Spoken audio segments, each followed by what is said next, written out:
Sa unang pagbasa, gikan gihapon ni Propeta Amos, the prophet of social justice. Sige siya grada against the leaders and mga tao nga dato diha sa Northern Kingdom. Ang iyang video for preaching, iyang latigo sa mga kanang Pangulo, labi na sa hari, King Jeroboam II, tungod sa ilang korupsyon o sa papanlupig sa mga kabus. Diya sa Bethel Temple, iyang gihimo ang mga pagwali nga makapasuko sa hari, sa katawhan ng igo, o suko pari si priest Amasaya. Unya padayon siya nga doon ay umabot nga katalagban. Paano na i-mention unsa nga kaaway ang musulong kanila kung dili sila magbasol, kung dili sila ang tiwa niya, kung dili siya mabalik sa Ginoo. Muna na sa Old Testament ang tema sa mga propeta diha sa ilang pagsangyaw, balik kamo sa Ginoo. Come back to me, according to the prophet, the minor prophet Hosea. Come back to me. Balik kamo sa Ginoo. Ang dili pamtang ang silot. Wasaw ama silang patuo nya ilang katuig nilabay ug sulong sila sa Assyrian soldiers. At the time, ang Assyrian Empire maoy nagkusog ng gamhanan na imperyo atong panahon na.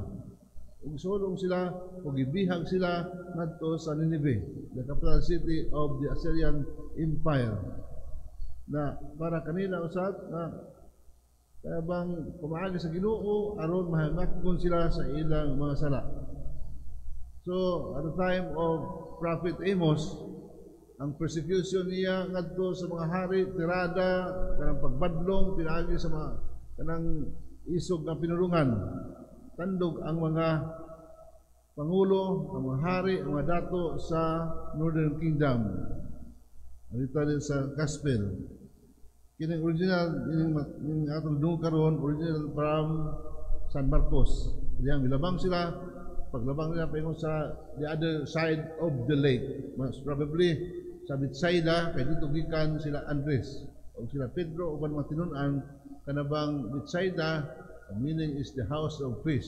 O kining lugar, diha, muna nga kusog diha ang sa isda, murag terminal siya sa pangisdaan. At the time, booming industry was fishing industry sa Lake Galilee. Unya paingon sila dito, most probably, unya nakasinati sila kusog na hangin, and kusog na hangin, kadang kusog siya, mo-create siya dagkong mga balon. Kung may hangin, wala balon. Una sa kamotes, paingon diha, for 10 years, balik-balik ko sa kamotes, una nga, adjust lang ka sa panahon. Dili, kung ikaw mo, kadang mo, kung sa imong schedule, kung dili, ang panahon mo ay ulipon sa imong schedule. So, bisang pa na importante ni mo nga tuyo din sa Cebu, apan kung na ay bawod, hangin tayo. So, ato tanahon, kini nga ng istorya na gikuha ni San Mateo kang San Marcos, ang traditional nga panglantaw niya no nga ang simbahan di kuso-kuso sa persecution, panglutos, kamatayon, doon mga martir. Kayo na ang ilang pagtuo ng Jesus na sila luwas. Ay naa sila sa sakayan symbolic of the church. Mana ang Ginoo o bisakay nila matinunan, nangkamot sila paglawig. Ang paglawig na makasangyaw sila apan kuso-kuso sila sa problema, ang persecution at the time. Imposible sa mga isda, mga malisang sila sa balon. They have been used to that. Why, kanang ingon ta nga, mahadlok ka kung bago pa ka nakasakay-sakayan nga itus up sa mga bawod. Pero sa mga isda, sisiw ni silang mga unos. Madagkong bawod. Sa Paul, dito ko Surigao. After my ordination, I was assigned to Surigao. Na dito, labang ka sa kaislahan, na isla, pandag kong mabawod, imo labangon. At the time nga nahapit na lunod, pero ang among pabot designed as a submarine. Kainig, at na sa Pagsaw nga sa pambot, wag di mabasa tungod kay glass man siya, palibot. Except sa makina, kay lunag i-abli. Kanya mo saom, hindi ka kita, tubig mo kita silaom, tunga. Hindi mo na anak. Pero until such time nga tungod sa kusog sa bawod, kaya ang bawod dito lahi man diri, wa man kita bawod dito nga sawa dinhi, ang bawod dito mga anak man. Murag kita nimo na syudad makita sa sanahan magsiga. Unya pagsaom sa dagat wa na makita nimo palibot. Pero sa diha nga na bungkag ang maong glass mo itabon sa kanang pambot, wa dito wa na.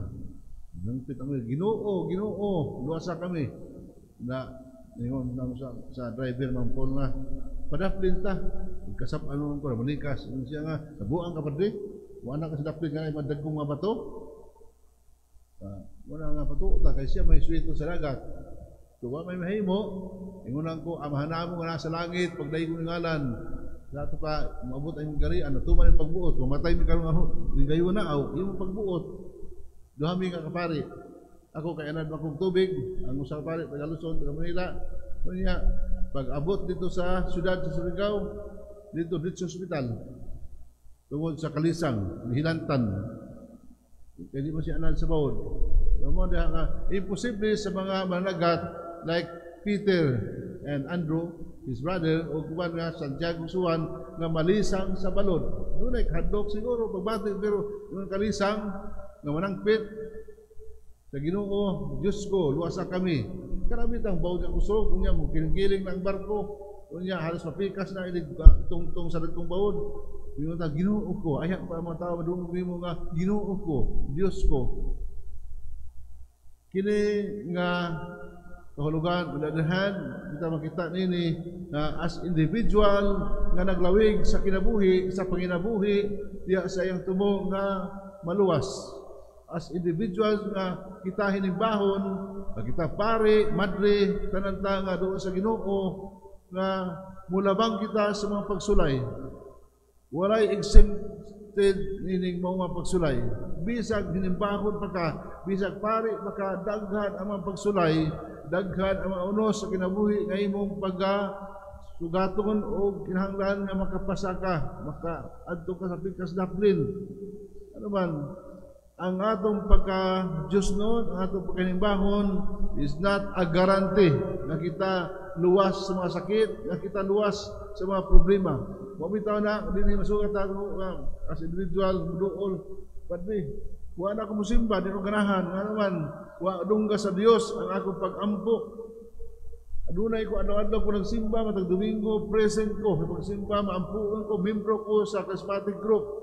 Muna karon ni laylo ko tungod kay ang akong gipangayo sa Ginoo ani hatag daghan ako mga problema utang relasyon sa pamilya daghan itemize sa problema unya unang rason ngano di siya musimba kinahanglan siya detach sa simbahan tungod sa mga dagkong problema pero ang mga tinun-an tanaw nato nga sa diha nakapatikod sila na nasabwa na ang sakayan og mga tubig unya halos sa malunod muna nga damor noon sila nagsangpit sa Ginoo nga para kanila murag natulog ang Ginoo.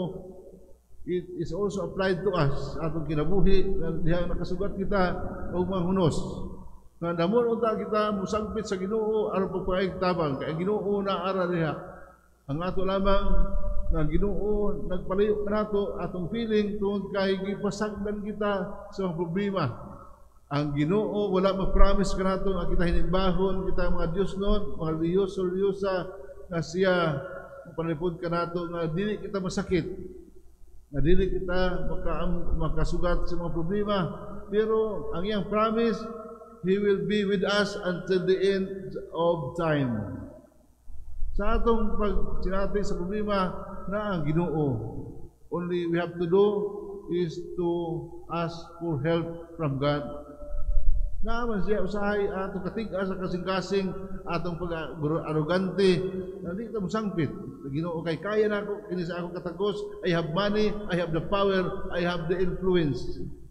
Wala usahay pero makabo sa duol sa kasing-kasing sa Ginoo kay wa sila gisiligan, wa sila kwarta, wa sila gahom, wa sila influensya sa katilingban, pero orang yang gikinahanglan ang kasandigan niya nga mo ang Dios.